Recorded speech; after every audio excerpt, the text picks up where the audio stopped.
Hello everyone, welcome back to my channel. And आज मैं discuss करने वाली हूँ एक मोस्ट इंपॉर्टेंट टॉपिक जो कि है लास्ट ईयर का क्वेश्चन पेपर। देखिए, जो 2013 के जनवरी में जो एग्ज़ाम होता है उसमें हमेशा आपका दिसंबर ही लिखा हुआ आता है, क्योंकि एग्ज़ाम थोड़ा बहुत ऊपर नीचे होता रहता है। तो वो पेपर कैसा आया था लास्ट ईयर, क्या उसके क्वेश्चन थे, क्या मेरा बताया हुआ आया था या नहीं आया था, वो मैं कंप्लीट आज की वीडियो में डिस्कस करने वाली हूँ। मैं आपको MSc के सभी सेमेस्टर की classes, handmade notes and most important thing कि लास्ट ईयर कौन से क्वेश्चन पेपर आए थे, क्या आपके इंटरनल के लिए इंपॉर्टेंट है, क्या एक्सटर्नल के लिए इंपॉर्टेंट है, आपकी प्रैक्टिकल फाइल हो, मोस्ट इंपॉर्टेंट टॉपिक्स हो या PDF नोट्स हो, सभी आपको इस चैनल पर मिल जाते हैं। तो आपको मुझसे डायरेक्टली कांटेक्ट करना है तो आप मुझे फॉलो भी कर सकते हो इंस्टाग्राम पे। इंस्टाग्राम की लिंक प्लस टेलीग्राम की लिंक मैंने वीडियो के डिस्क्रिप्शन में मेंशन कर दी है, so don't forget to check out. Okay, तो चलिए क्लास स्टार्ट करते हैं। सभी MSc का मटेरियल आपको इस चैनल पे मिल जाएगा, तो आपको टेंशन लेने की बिल्कुल भी ज़रूरत नहीं है। आज का टॉपिक है MSc का इनऑर्गेनिक केमिस्ट्री का लेटेस्ट क्वेश्चन पेपर। तो इस कंप्लीट वीडियो को ज़रूर देखना, क्योंकि ये वीडियो आपके लिए बहुत ज़्यादा हेल्पफुल रहेगी। अभी एग्जाम होने वाले हैं, कुछ लोगों के तो अक्टूबर में स्टार्ट है, तो मेरे पास काफ़ी ज़्यादा रिक्वेस्ट थी कि मैम आप प्लीज़ शेयर कीजिए, तो इसलिए ये क्लास लेके मैं आ गई हूँ। ठीक है, तो 2013 तक जो आपके एग्जाम होंगे ना, एंड ऑफ द दिसंबर जनवरी तक, उन सभी के लिए क्लास यूजफुल है। तो कंप्लीट क्लास को देखिएगा। अगर कंप्लीट क्लास नहीं देखोगे तो आपको वो चीज़ें पता नहीं चलेगी कि किस टॉपिक को आपको कितना ध्यान देना है, किस टॉपिक को आपको कितना कॉन्सेंट्रेशन के साथ करना है। फॉर एग्जाम्पल, आपने कोई टॉपिक लॉन्ग में कर लिया और वो टॉपिक आना शॉर्ट में है, तो आपने उसमें टाइम बर्बाद कर दिया, जो कि आपको नहीं करना है। तो यही डिटेल आपको इस क्लास से मिलेगी। तो बहुत ज़्यादा टाइम वेस्ट हो गया, so without any further do let's get started. ठीक है, तो इनऑर्गेनिक केमिस्ट्री है। एज यू नो कि आपका जो सेक्शन ए होता है वो वेरी शॉर्ट टाइप का होता है, और इसमें आपके जो मार्क्स होते हैं ओनली 2 मार्क्स का ही क्वेश्चन होता है।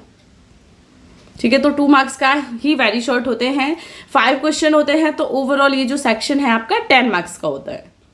ठीक है, इसमें सबसे पहला क्वेश्चन देखिए आपका कहाँ से आया है। Right the shape of NH2 and CiF4। ये जो आपका सेक्शन है ये आया है आपका वेस्पर थ्योरी से।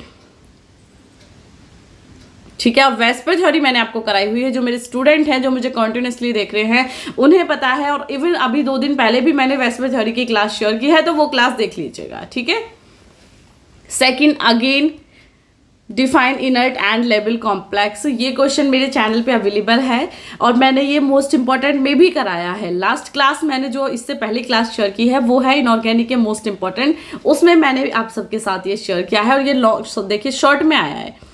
ठीक है, अब आप सोचोगे कि मैम ये लॉन्ग में भी आपने बताया है, शॉर्ट में आए तो क्या करना है। ये ट्रिक भी मैंने शेयर की है। जब आप लॉन्ग में करते हो और वो क्वेश्चन आपका शॉर्ट में आ जाता है, तो आपको मेन पॉइंट को लेना है और मेन पॉइंट को लिख देना है। ऐसा नहीं करना कि कोई सेक्शन पूरा आप छोड़ दो, पूरा सेक्शन नहीं छोड़ना है। हेडिंग जरूर लिखनी है हर एक सेक्शन की, तभी आपको उतने जो ओवरऑल मार्क्स हैं वो मिलते हैं। बहुत बार क्या होता है, स्टूडेंट पूरा उसकी हेडिंग को ही छोड़ देते हैं। इंट्रो दे दिया, सोचेंगे शॉर्ट ही तो है, मटेरियल हो गया, बट ऐसा नहीं होता। एग्जैक्टली आपको कुछ मेन पॉइंट को डिफाइन करना होता है। ठीक है, then next question, tetrahedral complexes are always high spin. ठीक है, तो ये आपका क्वेश्चन भी आ गया है वॉल्स डायग्राम से। नेक्स्ट, डी पाई पी पाई बॉन्डिंग से देखिए आपका क्वेश्चन आ गया है, मैंने आपको कराया हुआ है। ट्रांस इफेक्ट से आपका क्वेश्चन आ गया। CO का पूरा स्ट्रक्चर मैंने आपको ट्रांस इफेक्ट में कराया हुआ है। मैंने इसीलिए वो क्वेश्चन लॉन्ग में कराया था, 6 to 7 पेजेस में कराया, कि किसी भी पॉइंट से क्वेश्चन आ सकते हैं। ठीक है, वो आपके ऊपर है, आप कितनी क्लासेस को देखते हो, कितना मुझे फॉलो करते हो, बट इस चैनल पे आपको वो सभी मटेरियल मिलेगा जो आपके लिए यूजफुल है। ठीक है, यस, अभी है हमारा सेक्शन B, जिसमें आपको सिर्फ 2 ही क्वेश्चन अटेम्प्ट करने होते हैं। ओके, सिर्फ 2 क्वेश्चन अटेम्प्ट करने हैं। क्वेश्चन ज़्यादा दिए हुए होते हैं और एक क्वेश्चन 5 मार्क्स का है, यानी कि ये सेक्शन भी आपका 10 मार्क्स का हो जाता है। अब यहाँ पे क्या करना है, आपको 200 से ज़्यादा वर्ड्स के क्वेश्चन नहीं लिखना है। ठीक है, तो 200 में आपको मेन इंपॉर्टेंट पॉइंट्स को करना है। That will be okay for you. अब देखिए, अगेन देखिए, डी पाई पी पाई बॉन्डिंग से आपका वेरी शॉर्ट में भी क्वेश्चन आ गया और शॉर्ट में भी आ गया।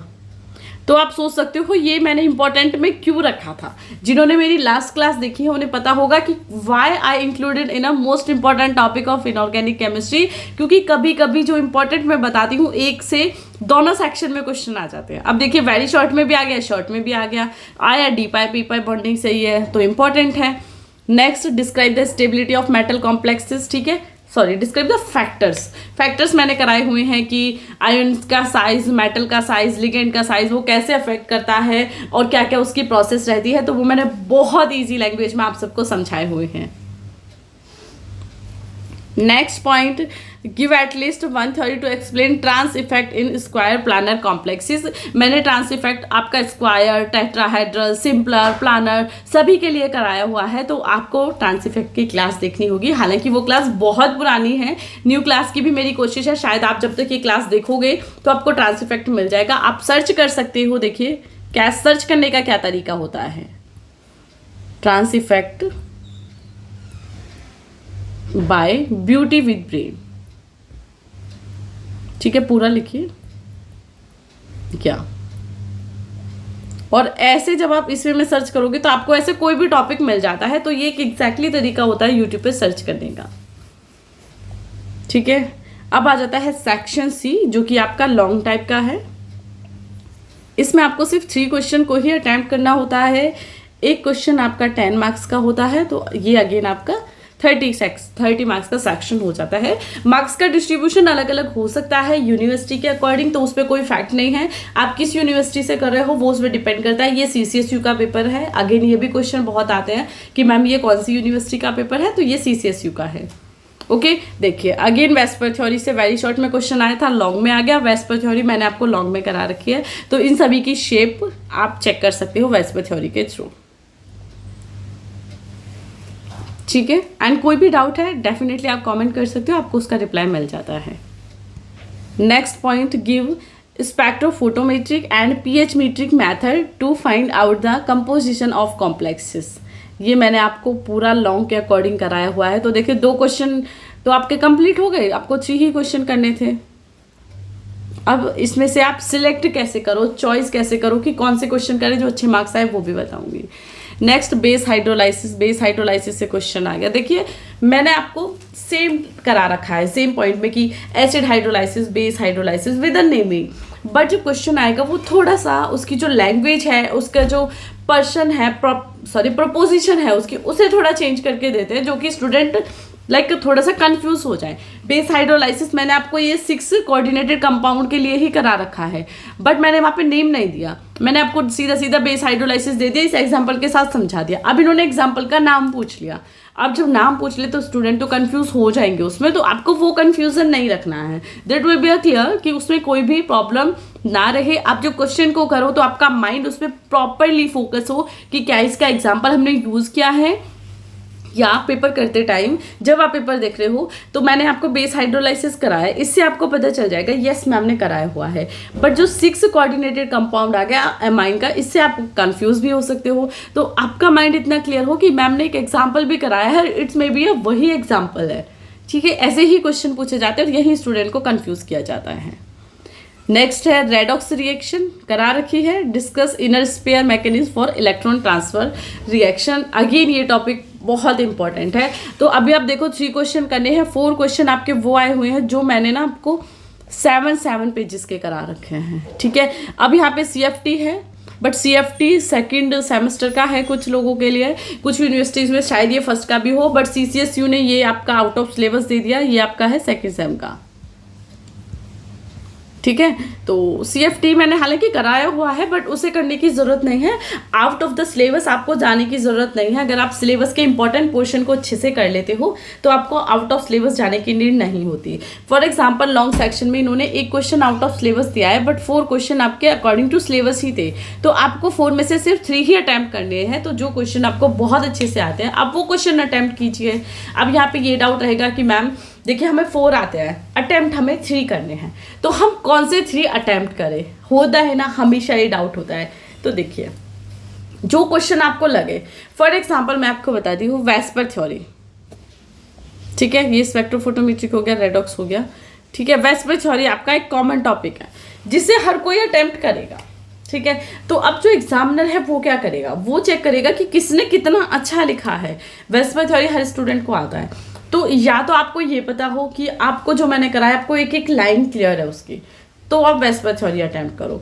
या अगर आपको लगता है कि यार सभी उसे अटैम्प्ट करेंगे और मुझे भी वो उतना क्लियरली परफेक्टली नहीं आता, तो आपको उसे ना अटैम्प्ट करके वो क्वेश्चन अटैम्प्ट करना है जिसे उतने ज़्यादा लोग अटैम्प्ट नहीं करेंगे, ठीक है। क्योंकि जब उसे ज़्यादा लोग अटैम्प्ट नहीं करेंगे, एग्जामिनर आपकी ही कॉपी में या कुछ लिमिटेड लोगों की कॉपी में उसे चेक करेगा, तो चांस होते हैं कि वो आपको अच्छे मार्क्स उस पर दे के जाएगा, ठीक है।